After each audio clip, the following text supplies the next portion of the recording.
गोस्वामी तुलसीदास जी महाराज इस बात की घोषणा करते हैं कि ये जो मैं लिखने जा रहा हूं इसको मैं नहीं लिख रहा हूं। किसने लिखा है? राम जी के चरित्र की रचना सबसे पहले रची महेश। किसने रचा? जोर से कहिए। भगवान शंकर ने। हम और आप कुछ लिखते हैं तो कहां लिखते हैं? पूछ रहा हूं। कहां लिखते हैं? कॉपी में लिखते हैं, डायरी में लिखते हैं। गोस्वामी तुलसीदास जी मानस को किस पर लिखे थे? भोजपत्र पर। किस पर लिखे? भोजपत्र पर। आज भी राजापुर जाइए तो उनके निवास के पास एक स्थान है, वहां पर एक प्रति अयोध्या कांड की मूल प्रति रखी हुई है। प्रार्थना करने पर दर्शन करने को मिलता है। हम और आप कागज पर लिखते हैं, बाबा ने भोजपत्र पर लिखा, परंतु गोस्वामी तुलसीदास जी कहते हैं शंकर जी ने लिखी। कहां लिखी? रची महेश निज मानस राखा। बाबा ने कहा लिखा? अपने मन पे लिखा। अपने मन के कागज पर गोस्वामी तुलसीदास जी कहते हैं भगवान शंकर ने सबसे पहले राम जी के चरित्र को लिखा और प्रकट कब किया? पाई सुसमय। कौन सा समय प्राप्त करके? सुसमय। अजित बाबू, कौन सा समय? सुसमय। सुसमय माने सु से सुंदर, असमय। सुंदर समय जब मिला भगवान शंकर को, तब बाबा ने मानस से निकालकर और शिवासन भाखा। शिवा यानी मां पार्वती के सामने भगवान शंकर ने उस कथा को प्रकट कर दिया, सुंदर समय प्राप्त करके। इस बात को बहुत भाव से समझिएगा। भगवान की कथा जहां तहां जैसे तैसे जिसको तिसको नहीं सुनानी चाहिए।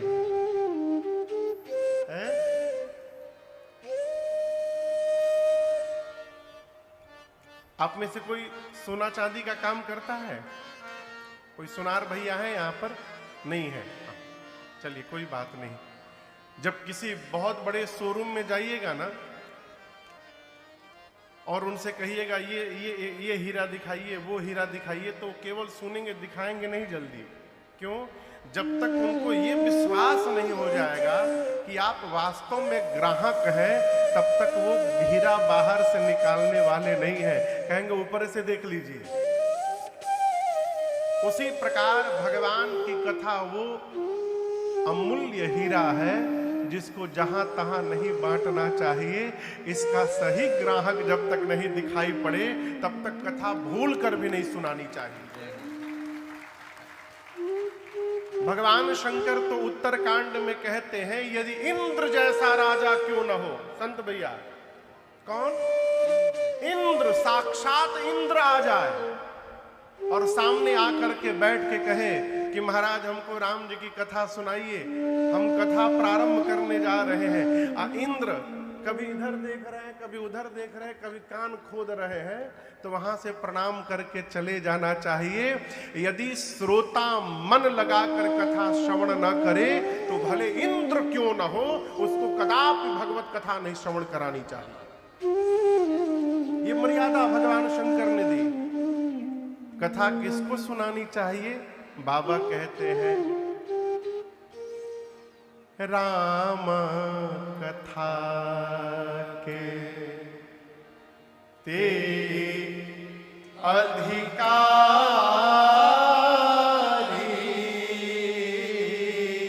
राम कथा का अधिकारी कौन है? पहला क्राइटेरिया, जिनके सत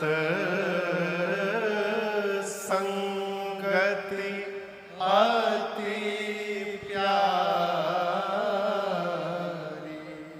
जिस जीव को सत्संग से प्रेम है उसी जीव को भगवान की कथा सुनानी चाहिए। समझ रहे हैं?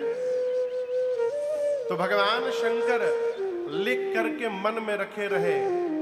बहुत समय बीतने के बाद जब सुंदर समय मिला, सुंदर समय कब मिला आप कल परसों श्रवण करिएगा, जब पार्वती मैया के हृदय में कथा के प्रति प्रीति जागृत हुई, तो सुंदर समय जानकर भगवान शंकर ने अपने मानस यानी मन में जो कथा रखी थी उसको प्रकट कर दिया। आप राम जी के चरित्र को आप श्रवण किए होंगे। राम जी के चरित्र के ऊपर कई ग्रंथ हैं। कितने ग्रंथ हैं तो आपसे कहूं 100 करोड़ से ऊपर। कितने कितने भैया? चरितम रघुनाथस्य शतकोटि प्रविस्तरम, 100 करोड़ से ऊपर इतनी रामायण है, 100 करोड़ से ऊपर। अब आप कहोगे महाराज इतने रामायण कैसे बन गए? तो इसका सीधा सीधा उत्तर समझिएगा। यहां पर आप जितने लोग आज पंडाल में प्रथम दिन बैठे हैं, कल्पना करिए कथा के बाद आप बारी बारी मेरे सामने आए कमरे में, हम आपसे पूछे कि आज आपने क्या श्रवण किया बताइए, तो क्या सब लोग एक ही जैसा उत्तर देंगे? क्यों? अलग अलग क्यों देंगे? सुने तो आप एक ही जगह है, एक ही बात सुने हैं, लेकिन उत्तर सबके अलग अलग हो जाएंगे। क्यों अलग हो जाएंगे? जिसकी मति जैसी रहती है वह उसी प्रकार से समझता है। जिसका बर्तन जितना बड़ा होता है उसके पास उतना ही सामान आता है। एक प्रसंग सुनाऊं। एक भगवान के भगत हुए पूज्य श्री एकनाथ जी महाराज।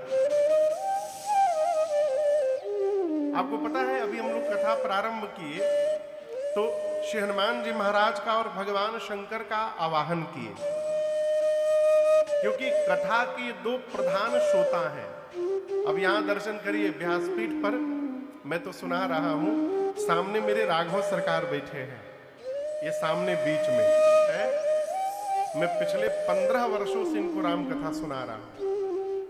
इधर दाहिने हाथ में भगवान शंकर, मां भवानी, गणपति भगवान और कार्तिकेय जी बैठे हैं, बाबा का पूरा परिवार। और इधर बाईं ओर श्री हनुमान जी महाराज बैठे हैं। ये दिल्ली के कनाड पैलेस के हनुमान जी महाराज हैं।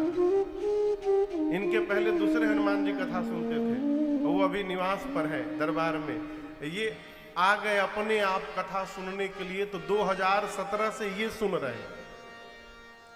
और मैं आपसे निवेदन करूं, आप सुनिए चाहे न सुनिए, ये तीनों लोग बड़े ध्यान से कथा सुनते हैं, इसलिए हम इनको सुनाकर सौभाग्यवर्धन करते हैं अपना।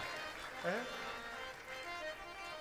कहीं भी कथा हो, इस बात को याद रखिएगा, हनुमान जी महाराज वहां अवश्य रहते हैं, किसी न किसी रूप में रहते हैं। किसी भी रूप में, जीव जंतु मनुष्य किसी रूप में पहुंच जाएंगे। इसी सिद्धांत से गोस्वामी तुलसीदास जी को श्री हनुमान जी से भेंट हो गई। गोस्वामी जी काशी जी में रहते थे अजित बाबू, और शौच होने के लिए गोस्वामी जी काशी की भूमि पर शौच नहीं करते थे। गंगा जी को नित्य पार करके, जिधर मुगल सराय है, गंगा पार करके रेता में उधर जाया करते थे रामनगर की तरफ। और लौटते समय जो लोटा में जल बचता था, वहां एक पेड़ था जामुन का रास्ते में, उसके जड़ में डाल दिया करते थे। नित्य का नियम था, लौटते समय जो जल बचे उस वृक्ष के जड़ में डाल देते थे। उस वृक्ष में एक ब्रह्म राक्षस रहता था, और गोस्वामी जी के जल देते देते रहने से उसकी प्यास तृप्त हुई, और एक दिन उसने दर्शन दे दिया। कहा, आपने मुझे तृप्त किया है, कहिए क्या चाहिए आपको?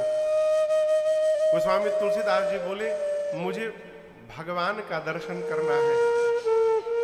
उस ब्रह्म राक्षस ने कहा, मेरा सामर्थ्य तो नहीं है कि मैं आपको भगवान का दर्शन करा दूं, लेकिन जिनके कारण भगवत दर्शन हो सकता है उनका पता मैं आपको बता सकता हूं।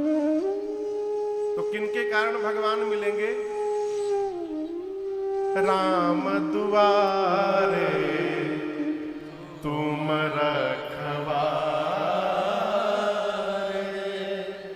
अहो तन बिनु पैसा।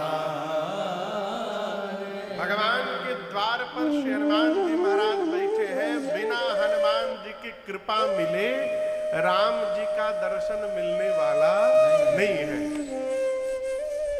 तो उस ब्रह्म राक्षस ने कहा गोस्वामी जी से, मैं ये बता सकता हूं कि श्री हनुमान जी कैसे मिलेंगे आपको। गोस्वामी जी बोले बताइए। बोले किसी भी कथा में चले जाइएगा, कथा पंडाल में जो सबसे पहले आए और सबसे अंत में जाए वो हनुमान जी महाराज है, दूसरा कोई नहीं है। गोस्वामी जी काशी में आए, एक जगह कथा चल रही थी। अब सोचे ये कैसे पता चलेगा कि पहले कौन आया है। बोले चल के बैठ जाता हूं। पहले कौन आया है ये तो नहीं चलेगा, लेकिन अंत में कौन जा रहा है ये तो पता चल ही जाएगा। जाकर के बैठ गए। कथा पूरी भई। कथा के बाद महाराज भी चले गए, आयोजक भी चले गए, एक एक करके श्रोता भी चले गए। एक फटा पुराना वस्त्र ओढ़ करके दीनहीन भाव में वेश बदल कर श्री हनुमान जी महाराज बैठे थे पंडाल में।